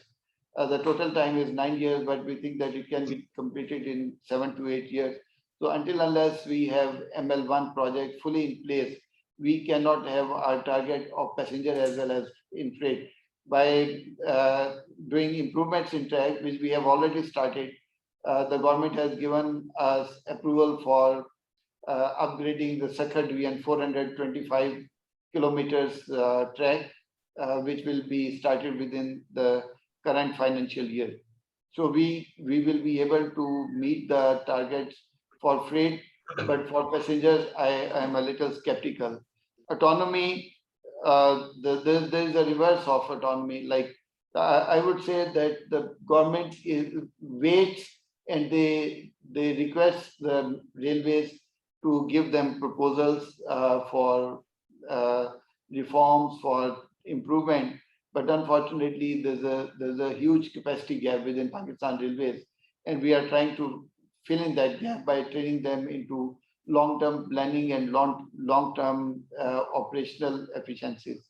There's a big problem of political interferences. So whenever we try to transfer an officer or even a lower grade employee, then he has at least every employee have 5 people to take care of him. So if we have 60,000 employees, then there are 300,000 safarshis that I have to take care of. So one solution was that we had this rotation policy. So if somebody doesn't go to North Zone, doesn't go to South Zone, doesn't go to headquarters, doesn't go to ministry, he will not be promoted. About KPI, I forgot one thing, that we are making it automated now. So all the KPIs will be transparently placed on the website, and every officer will know that what are the tangible targets, the measurable targets, and most of these are output KPIs, not input KPIs. So that if they opt to work a little extra, so they can give performance to us. About KPIs of Pakistan Railways, yes, we have 3 main KPIs. Number 1 is our safety. the ratio of accidents. Number two is the revenue, and which I told you that we made a difference of at least 5 billion rupees during the last year. And the third is the punctuality. And so these three things are the KPIs of CEO. And again, for the first time, we had a management contract between CEO and Ministry of Railways. So he is bound to quarterly report to Railway Board about the progress on all these three KPIs. Thank you. So I have last 1 minute. If there will be a pressing question. Yeah. So, Gilani sir, I mean, I'll request, because this gentleman from Bloomberg has been waiting for a while. So I'll allow him the floor, and then I'll hand it over to Nadeem sir to wrap it up. We'd really beg your indulgence for another 3 minutes. We'll try and keep to time. So Fasi, if you can say everything in 1 minute, the floor is yours, and then I'll give it back to Nadeem sir and the secretary to close. Thank you so much. I hope you can hear me. Yeah, we can hear you. Okay, so my question is, I have two questions basically. When will the freight wagons privatization be completed, and how much will this increase freight cargo? And the linked question is basically, you mentioned that you've made this Pakistan Railways Freight Transportation Company, but isn't the recent appointment a conflict? And you said that you're going to distance yourself from them because he attended meetings for a private company that he's been associated with for more than a decade, I mean, according to news reports. And then another question is that you mentioned that you're importing thousands of bogies and wagons, but I mean, I've been told that the old wagons can be used after minor repairs. We should import engines and not the entire wagons. So can you comment on this as well? And one last question, why doesn't Railways consider depreciation of wagons when it reports financials? Shouldn't this be the most precious railway asset that needs to be accounted for? Thank you. Thank you very much, Fasi. I think, Jasab, you have your hands full. 1 minute for responding to these. Then I'll give the floor over to Nadeem sir. Thank you.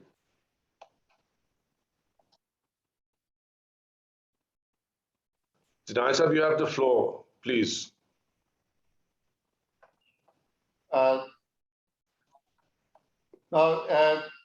Is it the floor is given to Yes, Nadeem sir, or I have no, the floor is yours to conclude with responding to Fasi, and then we'll hand it over to Nadeem. Well, by privatization, which is it is in the process and likely to be completed within a month, we expect to increase our freight revenue by 10%. So that is the minimum. Right now it is around 20. We intend to increase it by 22 billion rupees, and that is without doing anything extra, without spending a penny extra. Rather, it would save some money of the government. Secondly, about the conflict, if I correctly understand that there's a conflict if we hire some person who has worked somewhere else. But a journalist asked me a question, a very, very senior journalist, and I knew him. I asked him that you worked with one channel and we were very fond of you, and now you're working with another channel. Is it not a conflict of interest? And he said, no more question, because in private sector, the people, they switch from Mobilink to Telenor and from Telenor to Waris, and there's no conflict. Basically, you have to wear a hat, and according to the, like, if I become Secretary Ports and Shipping, I'll be fighting my case from the perspective of maritime affairs, not from the Secretary Railways. So we keep, I came from Punjab province, I was chairman, planning and development, and now we are fighting our cases for a land title with the provinces. So this is, it depends that what hat you're wearing and what are the safeguards provided in the system. Old wagons we are continuously repairing, and but there are wagons which are 70 years old, the technology is outdated, and it is beyond economic repair. So rather than wasting money, and by the way, we are now shifting to a model where we don't buy the wagons, we encourage the private sector to invest in wagons, and we use those wagons, make money, pay back to the private sector, and make money for railways. Until unless we are answerable and accountable for our commercial operation, we can't achieve our financial target. So, Gilani Sahab, please let me allow to say the final words from my side. I'm extremely thankful. I look forward to more and more such webinars, and hopefully in 6 months' time, we will have the opportunity to have these webinars into seminars where people can physically come and join, and some people can join online. But this is a huge learning for me. It is also an introspection for us also. And we have noted the suggestions, and we will take actions in light of these suggestions, and will try to contribute for improvement of railways.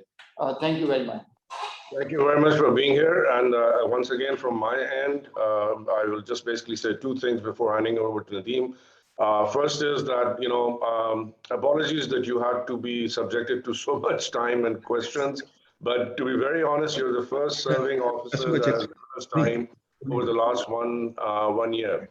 So we're very thankful, and we hope to see the minister again. Last but not least, before getting to Nadeem, is that do remember that you keep saying you have no capacity for planning.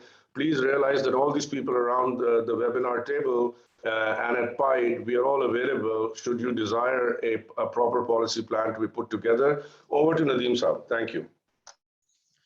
Amir, since you are the organizer of the webinar, I have some questions from you. I keep hearing 2 or 3 things which I am kind of amazed at. I think we'll discuss this for about 5 minutes before we close the webinar. I know it's late, but nevertheless, very quickly. I keep hearing KPIs. I've been hearing KPIs for the last 40, 50 years. I think KPIs have become an excuse in our system for not thinking. Would you agree with me? Second question, who are these consultants? I mean, consultants seem to be running businesses now in government. Well, I'll let you comment on those before we go ahead. Who are these consultants who are generously being involved to do these reports, which I guess don't make it anywhere?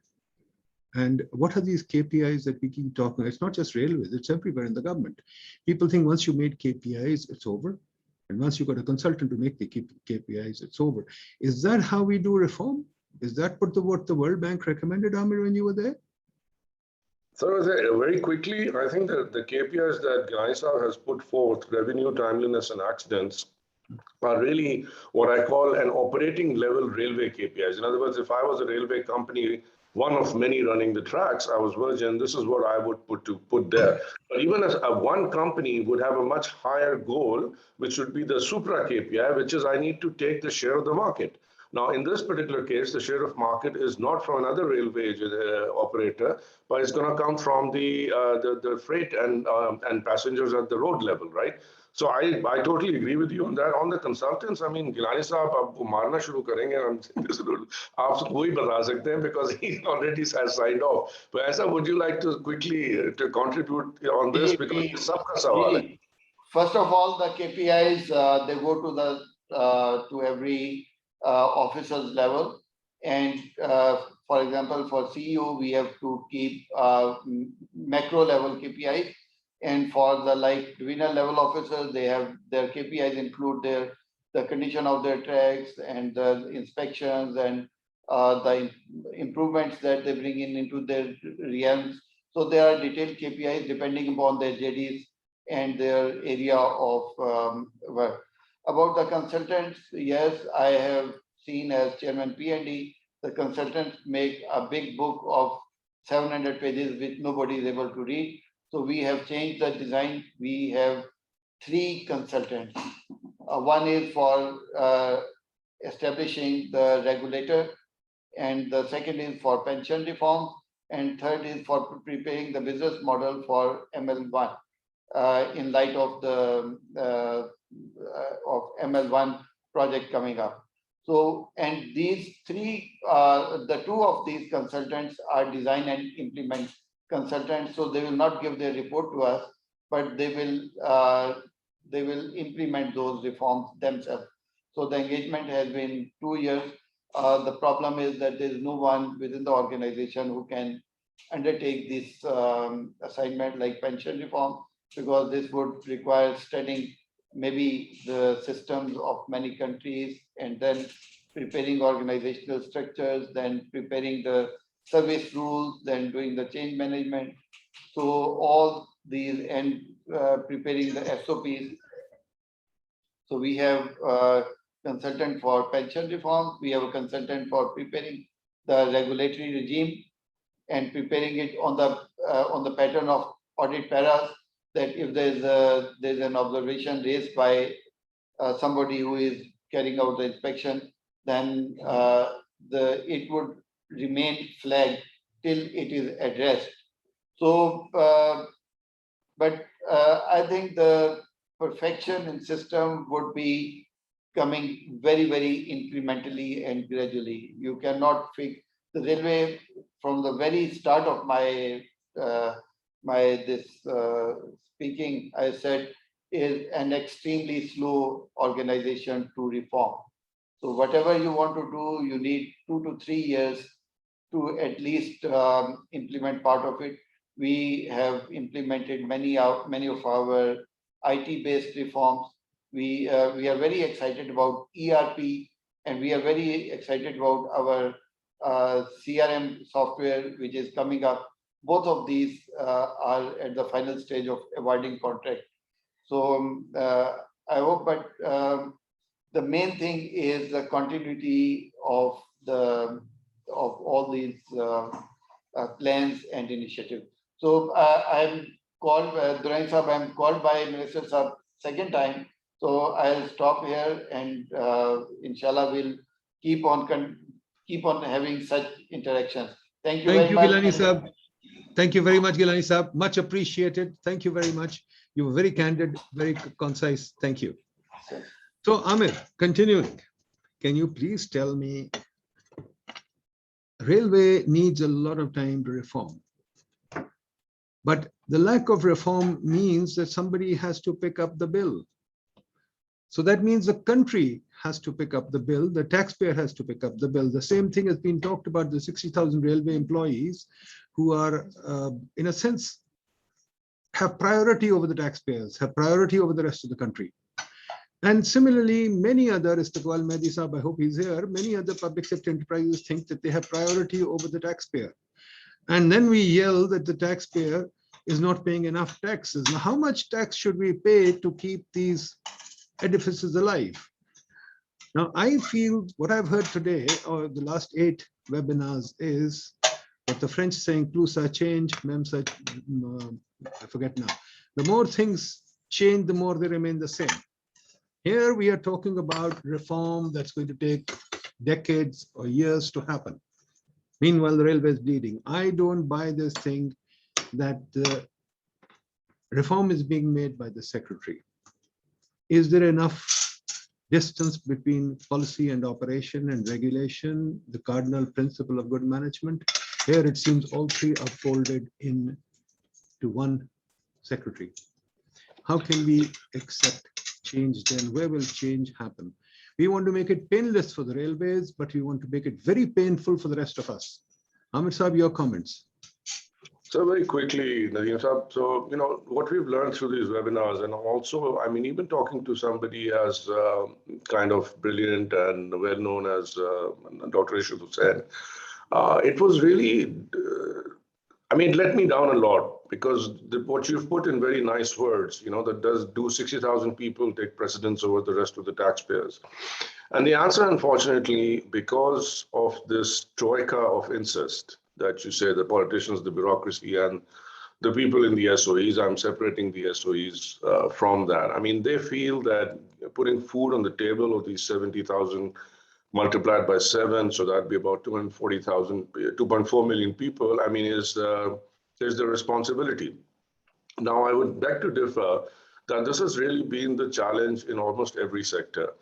Until this is kept up, and if you realistically saw my opening, and you remember what I said even today, was that if you do a sunk cost analysis, we do an actuarial survey, and we understand that we, for example, the last employee hired today will be paid and done and dealt with, let's say in 2050, and we completely shut down the Pakistan Railways, it will still be better from an economic standpoint and a social standpoint. And I want to add that social dimension because these people are essentially, as you heard yourself, there are ghost workers, there's land being pilfered, so-called, when you really want to use it for Insha NLC in Chandigarh, you can't, but if I want to give that land as a station master to my brother's wife's son, and who sets up a plaza, that's all fine. So the answer is, to your first question, I don't see this happening. But I think the question to basically posit, because as you know, at least in the railway sector, I can tell you, been there since '96, I think that we cannot go about reform the way we are doing this. Somebody has got to come up with a decision, and it's not like this was not done. And it's not like it was not done, Nadeem Sahab. If you go back to the PRTCs, the Provincial Road Transport Corporations, if they collectively employed close to 1 million people, they were all disassembled, their pensions were cut down. One day it was decided, and we hear no more of them. I mean, the thing dragged for 10 years, but at least now, if they were still there, we would not even have the competitive road transport sector that we do, although it's in shambles. There's another reason for that. So I think for railways, the crux of it is this decision has to be taken outside of railway itself. Because as we said, and if you realize that unfortunately the entity, the enterprise Pakistan Railways is unable to think about the sector we call this railway sector of Pakistan. So that's about it, unless Istiqbal Sahab has something to add or somebody, but I think that's the long and short of it. Thank you. I have another problem. The railway feels capacity building is important. Sorry, not railways. The ministry feels. I have no idea how to think about this. It's kind of amazing to me because I've never seen a ministry run railways, but nevertheless. So the ministry feels that we need restructuring, not restructuring, sorry, they want to avoid restructuring. They want to build up capacity, yet they want to keep the government grades. The Bhutto's biggest failing was putting everybody into government grades. Railway used to have a separate grade, now it's in government grades. And now everybody is going to be in government grades. And we're going to be a government agency and going to restructure the railways. I think, quite frankly, if I had anything to do with it, I would not let them develop the land. They've already failed. They made the Royal Palm Golf Course and they failed. So they're not capable of developing the land. So I'd keep the land out of railways. At the same time, I don't see how graded employees buying Oracle or SAP or Salesforce are going to do anything because, hey, grades mean our HRM is passé, is yesterday's HRM. No amount of ERP is going to solve it. When are we going to do a holistic reform? And we don't even know the names of the consultants. I'm sure the ADB or World Bank consultants who will not be able to do anything. So I must confess, Amir Sahab, I'm a little despondent. Yeah, so Nadeem Sahab, I was not hoping that we'd end this webinar series on a very high note because just the fact that the minister who forced us to do this today decided not to show up. I mean, if there's no accountability to the people that vote these people in, then you can pretty much understand that what happens to denizens of the country like us. I mean, we stand nowhere. But I think the lesson we take from today, and I think that is going to be reflected in whatever outputs we produce from PIDE, is number one, that, this whole thing about talking to railways is going nowhere. So we need to talk above railways. In other words, it's like, we have to find like God's court or the prime minister or somebody much higher up. Second, because it concerns the provinces, we must have all the city mayors, like the large cities, whether it be Faisalabad, Multan, Lahore, Rawalpindi, Peshawar, Karachi, Quetta, they need to sit in these meetings because the moment you explain to them that they can actually run these tracks themselves and throw Pakistan Railways out, we can do that. So actually, we need to look at some very, very extreme, so that's number two, bring in the lower tier governments. And third, is that actually we need to convince the government that, stop talking to the Ministry of Railways, stop talking to Pakistan Railways, and talk to external change agents. And that is what I think the crux of our report should be, that now you cannot say we know less or more than the people at the helm of railways here. And because we've consulted globally, we kind of know what's happening around the world. So please allow us to actually fix. So that, to me, the Committee for Reform should be headed out of PIDE, and with a lot of people like Asim, like some of the people that we got around the table, including obviously the Ashfaq Saab from the university there in Haripur, so that this becomes the change, the hotbed of change. I think that's the only thing. I'm just very, it is just not possible for me to be despondent. That's why I'm giving you these, but you're absolutely right. So I think my last question. We have such a lot of hope and faith in the private sector. I think this stems from the World Bank. The private sector must come into the railways or whatever.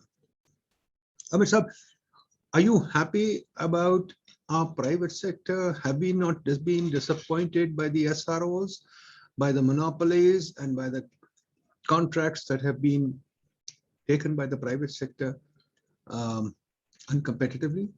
Have we not seen the railways' ability to do a public-private partnership in the form of the business train before, and in the form of the Royal Palm Club? Now, what faith do we have that this new public-private partnership, or letting private sector into the track access, whatever these fancy terms you use, because these terms always amuse me, because it's the same ministry, the same railways, the same people who failed before. Now we're going to give them more track access or more fancy terms, and we'll make it?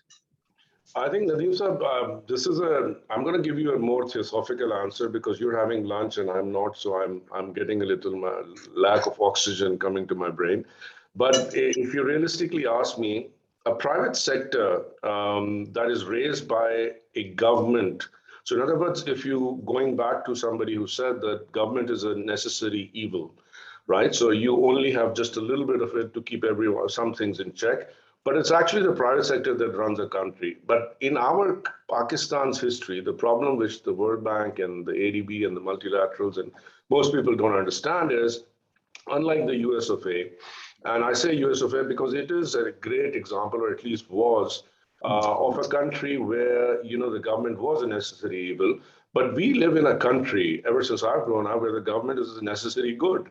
Right? So if it's a necessary good, then everything is the government. So then guess what the private sector does? It thinks of the government as God. When you start thinking of government as God, but not as a satanic force that is necessary to keep the balance, then you are definitely, I'm sorry to use the technical word, screwed. So in essence, I don't think bringing in the private sector the way that railways is going to do any good. And the fact that the World Bank and all the other multilaterals keep saying, oh, no, so one has to start somewhere, is primarily because they have to push the money every year that they have to. I'm going to give you an example from the energy sector. The World Bank just gave $400 million. When you actually unearthed all this, you decided that it was basically a money push. Not much is going to change in the sector. So I think that it's time to forget about all these people. I think that, what you started at PIDE and it's not blowing, smoke and being kind of flattering on that. This is not flattery, but I think that, you have laid the seeds, and I now hope that through these webinars, and these have been, by the way, the longest of a subject that we have so far managed to do at the expense of irritating Parvez Tahir Saab. I think PT is not very happy that we prolonged it so long. But I think that we need more of this. We will finish ML1. We will find the right people from China to speak about it.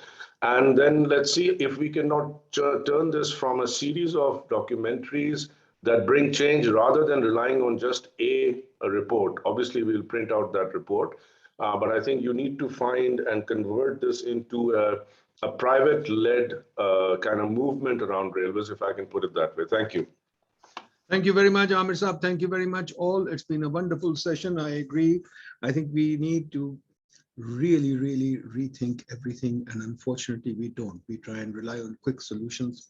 Private sector has failed in Afghanistan. If anybody wants to study the story of Afghanistan, it's government contractors who've taken US to the cleaners. Yesterday, some TV channels showed all this in the US as well, that the government contractors have benefited enormously from the war. We are in the same situation. The country is going down and the contractors are benefiting. I call the SRO holders contractors. I call the states in Pakistan basically contractors. So we should be very clear on what we want to do, whether we want to reform or whether we don't want to reform. And this is the key issue that Pakistan faces. I hope we will continue in this journey and we will explore more, not only railways, but energy, schooling, everything in Pakistan needs debate and reform. And that's what PIDE is committed to. Every country needs research. Every country needs debate. Every country needs thought. Over the last 74 years, unfortunately, we have failed to do that. Ladies and gentlemen, I implore all of you to join us, to keep joining us, to keep us on track and help this journey of self-discovery. Thank you all the best. Thank you, Ahmed. Thank you, sir. Welcome. Bye-bye.